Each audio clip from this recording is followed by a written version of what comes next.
ফরিদপুরে কোঠা সংস্কার আন্দোলনের প্রেক্ষিতে সরকারের নির্বাহী বিভাগ দাবি মেনে নেয় সকল আন্দোলন কর্মসূচি প্রত্যাহার করেছে বৈষম্য বিরোধী ছাত্র আন্দোলনের শিক্ষার্থীরা। গত সোমবার ১৯ জুলাই দুপুরে ফরিদপুর প্রেস ক্লাবে এক সংবাদ সম্মেলনে এ ঘোষণা দেন নেতারা। এ সময় সংবাদ সম্মেলনে লিখিত বক্তব্য পাঠ করেন কোঠা সংস্কার আন্দোলনরত অন্যতম সমন্বয়কারী আরমান শিকদার। লিখিত বক্তব্যে তিনি জানান, সারা বাংলাদেশে বৈষম্য বিরোধী ছাত্র আন্দোলনের উদ্যোগে সরকারি চাকরিতে কোঠা সংস্কার দাবিতে আন্দোলন সংগঠিত হয়। এই আন্দোলনে অনেকে অপ্রত্যাশিতভাবে আহত ও নিহত হয়েছে।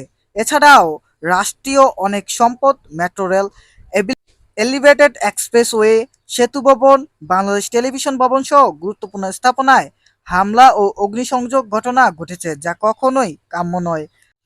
আমরা এই সকল অনাকাঙ্ক্ষিত ঘটনার তীব্র নিন্দা জানাই এবং সুষ্ঠু তদন্ত সাপেক্ষে বিচারের দাবি জানাই।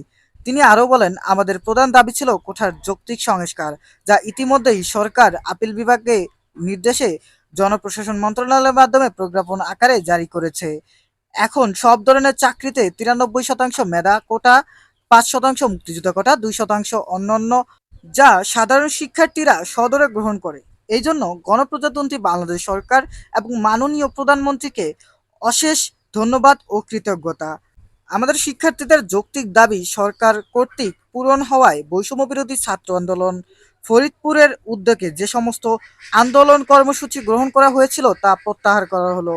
এখন আমাদের শিক্ষার সুষ্ঠু পরিবেশ নিশ্চিত করার লক্ষ্যে সমস্ত শিক্ষা প্রতিষ্ঠান খুলে দেওয়ার জন্য সরকারের কাছে দাবি জানাই। এ সময় রিয়াজ মোল্লা, রিফাত মিয়া সহ শিক্ষার্থীরা উপস্থিত ছিলেন।